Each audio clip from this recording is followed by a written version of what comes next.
Si le feu de vos rangs peut consumer tous les projets ou les plans de l'ennemi, le feu étranger aussi a son impact. Amen. Amen. Et nous devons aussi souvent, et c'est important aussi de comprendre l'impact du feu étranger. Parce que souvent on s'habitue à certaines choses et au premier abord ça peut sembler avantageux pour nous, mais par la suite du temps c'est là où nous comprendrons les choses. Si le feu de Dieu c'est là pour nous rendre à son image, à sa perfection, le feu de vraiment c'est pour nous consumer, et le feu étranger c'est pour vraiment nous consumer. Amen. Et ça pour les beaux marisos, et ça pour être intact, vivant. Nous allons prendre Ésaïe 59.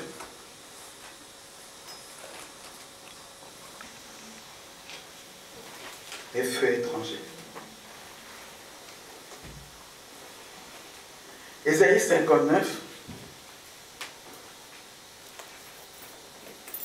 à partir du verset 1, je vais lire au nom de Jésus-Christ. La Bible déclare: non, la main de l'Éternel n'est pas trop courte pour sauver, ni son oreille trop dure pour entendre. Mais ce sont vos crimes qui mettent une séparation entre vous et votre Dieu. Ce sont vos péchés qui cachent sa face et l'empêchent de vous écouter. Car vos mains sont souillées de sang et vos doigts de crimes. Vos lèvres profèrent les mensonges, votre langue fait entendre l'iniquité. Nul ne se plaint avec justice, nul ne plaide avec droiture. Ils s'appuient sur des choses vaines et disent de fausseté. Ils conçoivent le mal et enfantent les crimes. Ils couvrent des œufs de basil et ils tissent des toiles d'araignée. Celui qui mange de leurs œufs meurt, et si l'on en brise un, il en sort une vipère. Donc le passage est long, mais je vais m'arrêter d'abord là. Non, la main de l'Éternel n'est pas trop courte pour agir. Ce sont nos crimes, dans d'autres versions, ce sont nos fautes qui empêchent Dieu d'agir. Amen. Nos crimes, nos fautes, c'est que nous introduisons ce que je peux appeler par cela le feu étranger. Amen. Amen. Mais bien aimé, au premier abord, ça peut sembler à notre avantage. Mais nous devons voir au-delà de maintenant. Voir au-delà de maintenant, c'est voir les conséquences après cela. Après avoir introduit les feux étrangers au sein de ma vie, ou dans n'importe quel domaine de ma vie, quelles conséquences ça pourra amener plus tard. Amen. Aujourd'hui, on peut se réjouir, mais ça a des conséquences. Non, ce sont nos crimes, ce sont nos fautes. Quand nous allons d'abord dans les crimes, parfois on peut se dire que non, cela ne me concerne pas, n'est-ce pas? On va dire que non, je ne suis pas criminel, je n'ai pas tué. Alors, ne passons pas d'abord dans cette phase-là de crimes, mais partons dans la phase de ce sont nos fautes. Et bien aimé, il y a des fautes que nous pouvons faire dont nous ne voyons pas, comme j'ai dit, au premier abord, nous ne voyons pas les conséquences, mais plus tard, nous allons voir que ces erreurs, ces fautes que nous avons faites, ça peut détruire toute une vie, ça peut détruire toute une famille. Là, en venant, je venais du travail et on venait de voir un mari de notre collègue, son ex-mari. Je crois que j'ai déjà parlé de son histoire en ce lieu, pour dire nos crimes, nos fautes. Une petite faute, mais qui peut venir et détruire la vie de toute une famille. C'était une femme mariée, elle était stable avec son mari, ses enfants, il n'y avait pas de problème. Mais à cause d'une petite faute, juste une petite faute, elle a failli y laisser sa vie. Elle a failli y laisser sa vie à cause d'une petite quoi? Juste une petite faute. Non seulement elle a failli y laisser sa vie, mais lui-même, l'auteur de ces petites fautes-là, lui-même a failli aussi quoi? Mourir. Mais bien aimé, quand on dit feu étranger, on doit aussi comprendre que non, quel est le rôle du diable? Le diable n'est pas notre ami. Le diable, il est ton adversaire, il est mon adversaire. Le diable n'aime pas là où il y a l'harmonie, là où il y a l'unité, là où il y a la famille. Son rôle, c'est de venir quoi? Dérober, égorger et détruire. Mais bien aimé, quand tu ne comprends pas les enjeux du diable, c'est alors que non, tu vas laisser le diable introduire au travers de toi ou au travers de l'autre le feu étranger qui va accomplir quoi? Sa volonté. Nous ne devons pas ôter de notre tête que non, c'est ça sa mission, c'est ça son rôle. Il n'est pas venu laisser Ricardo tranquille ou Sœur Chantal ou moi-même ou nous tous ici présents à l'aise. Non. Il est venu vraiment pour nous faire quoi? Des fautes. Pour te faire quoi? Des fautes. En vue que tu introduises quoi? Les feux étrangers qui va lui donner quoi? Accès à abattre ta vie, à te détruire, à t'égorger. Mais si nous qui sommes les enfants de Dieu, ne nous habituons pas, parce que s'habituer dans la présence de Dieu, ça devient aussi une faute. Ça devient une faute parce que tu te dis que non, je m'habitue, il me connaît, Dieu est clément, oui, il est clément. Dieu est amour, oui, il est amour. Dieu est miséricordieux, oui, il est aussi miséricordieux. Mais il est aussi celui qui use jusqu'à un temps. Et quand il décide de frapper aussi, quoi? Il frappe. Amen, amen, amen. Donc nous ne devons amen. pas aussi oublier cet aspect-là, quoi? De notre Dieu. Et quand nous oublions cet aspect de notre Dieu, c'est alors pour que nous nous habituions à pouvoir commettre des fautes, des erreurs, en disant que bon, ce n'est pas grave. Papa lek nabiso, maman lek nabiso, yaya nabiso. Oui, papa lek nabiso, maman lek nabiso, yaya nabiso. Mais il y a un temps pour toutes choses. Amen. La vie chrétienne. Cette vie chrétienne, nous devons faire véritablement attention à marcher comme lui, ça lui plaît. Non pas comme cela nous plaît. Et quand je dis, quand nous introduisons au premier abord, ça peut sembler, si je reviens au cas de ma collègue, ça peut sembler juste une crise de jalousie, mais cette crise de jalousie donc, a fait que non, aujourd'hui où je parle, ils sont séparés. Aujourd'hui où je parle, le mari, nous venons de le voir dans un centre de psychiatrie.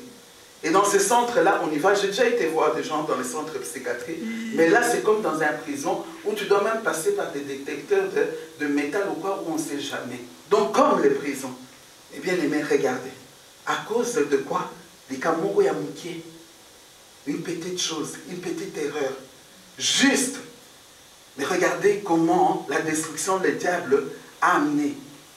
Et au sein de cette famille-là. Vous savez une chose, quand il y a...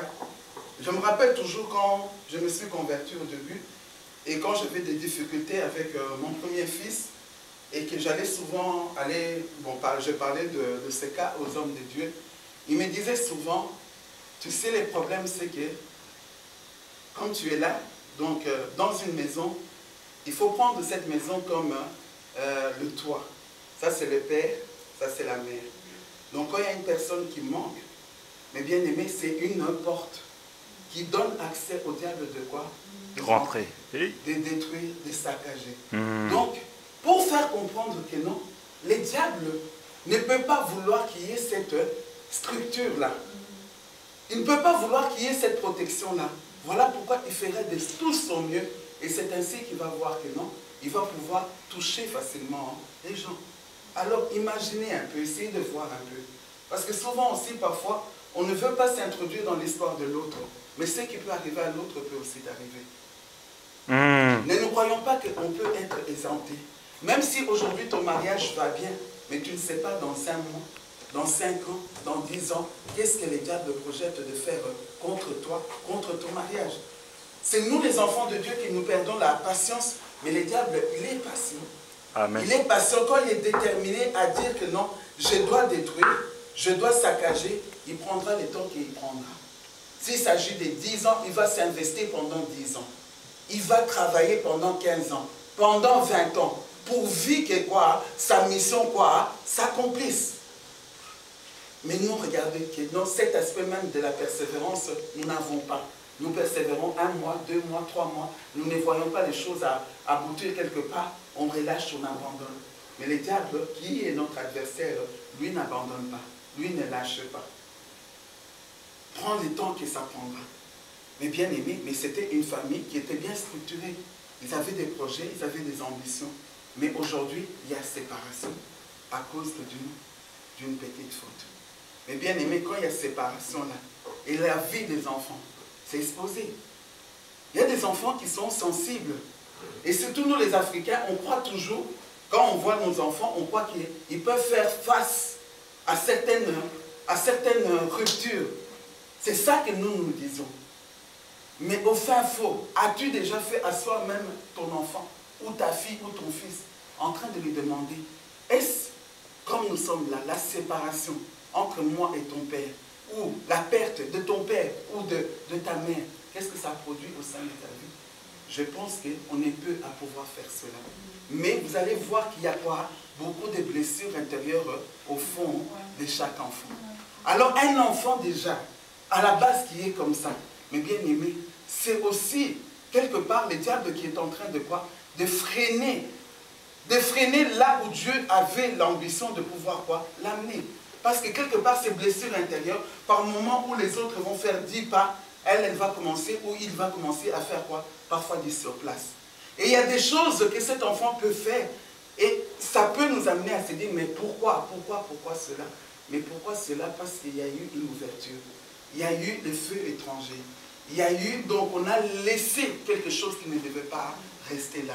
Mais bien aimé, quand tu sais que tu as introduit un feu étranger au sein de ta vie, ne t'attarde pas à ôter cela. Ne t'attarde pas à ôter cela. Parce que ça va détruire. Le feu est là pourquoi? Quand il y a le feu ici, ça va faire dévorer. Ça va consumer, ça va prendre, et ça va prendre de l'ampleur. Et quand ça va prendre de l'ampleur, tous ceux qui se trouvent dans la maison vont être quoi? Vont être atteints d'une manière ou d'une autre. Alors quand tu es conscient, quand le Saint-Esprit, peut-être, pas maintenant, peut-être après, te révélera que non, il y a telle chose qui est étranger dans ta manière de faire, dans ta maison, dans le sein de ta famille, mais bien aimé, décide-toi à pouvoir y remédier directement. Amen. Décide-toi. Tout peut bouleverser en un instant quoi? En un clin d'œil. Tu peux venir porter les responsabilités qui ne devaient même pas te revenir à cause de certaines quoi? Petites négligences. Tous nous avons vu dernièrement, même dans les informations, cette jeune Africaine qui a été morte. Tous nous avons regardé ça. Elle est morte à cause de quoi? C'est une petite erreur que ces réceptionnistes ont commis tout simplement. Cette erreur, je peux le comprendre, étant dans le domaine du métier, où tu peux voir peut-être que non, tu venais d'avoir un coup de fil, ou quelqu'un, parce que quand ils reçoivent des coups de fil, il y a des gens aussi qui font quoi? Des aventures, qui peuvent venir, hey, voilà, comme ça, hey, je suis en danger, comme ça. Et les gens arrivent là-bas, il n'y a rien du tout, c'était des blagues. Donc ça peut arriver, tu te dis simplement, ah, oui, c'est que comme ça. Bon, si tu vas mourir, quoi? Meurs seulement. Malobakak. Amen. Les paroles seulement. Vous croyez que quand ces deux réceptionnistes ont dit, si tu vas mourir, meurs seulement, ils les pensaient au fin fond de leur cœur? Est-ce que vous croyez qu'ils réalisaient que non, ça va se produire? Mais voyez les petites erreurs juste avec la parole. Amen. Toi qui te presse, qui te précipite à sortir des paroles, mais tu ne sais pas les conséquences de tes paroles. Mais bien aimé, des paroles aussi peuvent devenir quoi? Des feux étrangers. Donc ils vont venir quoi? À la fin de compte, venir quoi? Consumer ta propre vie. Maintenant, aujourd'hui, où nous en sommes, quelle est leur finalité? Non seulement ils n'ont plus de travail, et s'ils ne seront pas poursuivis quoi? En justice, et voire même peut-être qu'ils pourront même aller quoi? En prison. Donc nous faire comprendre que non, à cause du feu étranger, à cause de ce que tu peux introduire, à cause de ce que tu peux dire, cela peut te retourner dans ta vie. Amen. Juste une petite faute. Juste une petite erreur. Dans les domaines médicaux, est-ce qu'on ne voit pas ça? Ma Chantal, ou la sœur l'été. On voit souvent. Au moins, on a pas au mot ah, mais ça veut dire, je vais mourir. Tant que tu vas, tu vois, elle est toujours en vie. Je vais mourir en train de sonner, et toujours en vie. Et ces jours-là où elle dit, je vais mourir, azo sonner, tu n'es pas parti. Et ces jours-là, quoi? Cette personne meurt. Liwaya Moutouane, ça va retomber sur qui? À cause de quoi? Des faits étrangers. Parce que c'est faits étrangers. Parce que ce n'est pas ce qu'on t'a appris. Les faits étrangers, donc, c'est faire le contraire de ce que Dieu nous a appris. Ce n'est pas ce qu'on t'a appris à l'école. À l'école, on t'a appris, dès qu'une personne t'appelle, tu dois aller quoi? Tu dois aller répondre. Mais à cause des habitudes, chaque fois c'est comme ça. Chaque fois elle agit comme ça. Chaque fois elle manifeste comme ça. Et chaque fois là, Donc, et comme amen. Il fallait qu'elle meure d'elle-même, mais maintenant sa mort va retomber quoi? Sur quelqu'un. Ta conscience, à cause de quoi? À cause des feux étrangers. À cause des habitudes qui ne font pas partie de ton royaume, qui ne font pas partie de ce que Dieu t'a appris, ou de là où tu es en train d'exercer, on t'a appris comment il faut faire, et tu le fais dans ta manière, et voilà les conséquences. Mais bien aimé, quand on introduit les feux étrangers, il faut te dire qu'il y a quoi? Il y a les conséquences. Les conséquences. Et comme je dis, au premier abord, si je dois les répondre, ça peut sembler quoi? Ah, ça va me fatiguer, surtout pour ceux qui font la nuit. Hein? Amen. Pour les gens qui travaillent la nuit, ils peuvent se dire, ah, regardez ce que les infirmières de la nuit font. Ils enlèvent carrément les sonnettes pour dire, moi, une heure, un peu de sommeil. Et la mort, quoi? La mort se prendra. Je donne ces exemples-là pour nous aider. Amen. Amen. Pour nous aider à comprendre que non, ça peut être des petites erreurs-là, mais qui vont nous coûter très cher. Combien de gens ont été renvoyés? Dernièrement, la sœur Chantal m'a parlé d'une collègue à cause de quoi? D'une erreur simplement. Amen. Amen. Elle devait, parce que maintenant, il y a une nouvelle loi, quand il y a des médicaments qu'on doit donner aux résidents, c'est sort dans des paquets avec leur nom. Et on met les heures, s'ils prennent le matin, le midi, le soir ou la nuit, on met. Et cet infirmier, ce jour-là, et imaginez-vous, hein, quelque chose, c'était d'Afalgan, Nicolas d'Afalgan. Et cet infirmier, ce jour-là, elle avait oublié de donner un médicament, c'était un d'Afalgan, elle l'avait laissé dans son tablier. Et dans son tablier,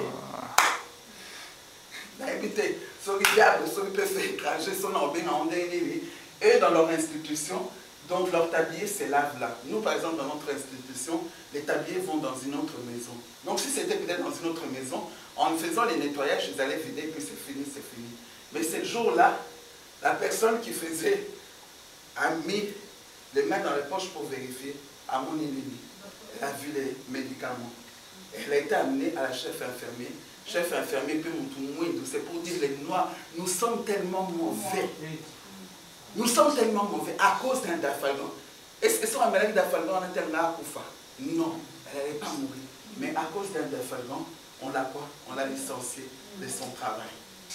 Pourquoi? À cause de faute grave. Toi qui négliges les petites fautes, toi qui négliges, souvent ces petites choses-là que toi tu négliges là, ou bien que tu introduis, ou que tu as pris ça comme des habitudes, mais ça devient des faits étrangers qui pourront t'écouter. Alors si tu es licencié, imaginez cette femme, licenciée, tu n'auras peut-être même pas droit quoi? Droit au chômage. Regardez où jusqu'où ça peut nous amener. Tu n'auras pas droit au chômage. Parfois même, on peut aussi écrire un mauvais rapport sur toi et risque même de ne plus être engagé quelque part ailleurs. À cause de quoi? Des fautes, des erreurs. Et l'on a manqué. Et l'on connaît, il y a manqué, feu étranger. Il y a déjà un jour, donc tu es dans la vie chrétienne, tu sais que non, tu ne peux pas aller gauche à droite aux âges célibataires. Mais ce jour-là, donc ceux qui sont dans le pour se saluer, non. Je vais essayer simplement. Et les jours-là, tu vas essayer et tu vas aller quoi? Coucher avec une personne qui a quoi? Qui a le sida. Fais quoi?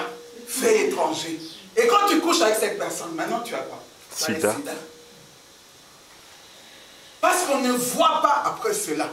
On voit les plaisirs de cet instant-là, en ce moment précis-là.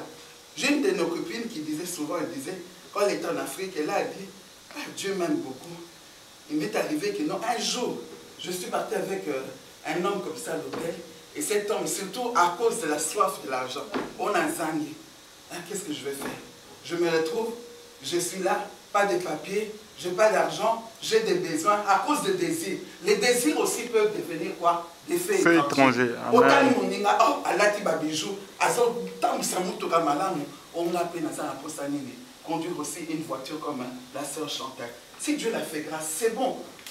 Accepte l'état dans lequel tu es en train de passer. Et à cause de vouloir désirer être comme l'autre, faire comme l'autre, directement tu te dis, tu rencontres un homme là, hein, un homme prêt à porter au Torindaka.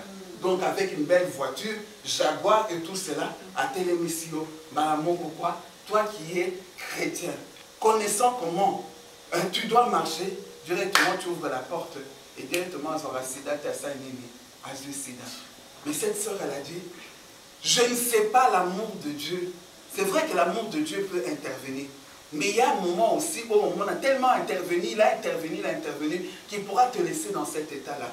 Elle a dit, je ne sais pas ce jour-là, nous sommes arrivés à l'hôtel, donc j'attendais qu'on couche ensemble, et il a reçu un coup de fil, je ne sais pas de où et tout ça. L'homme s'est habillé, il est parti.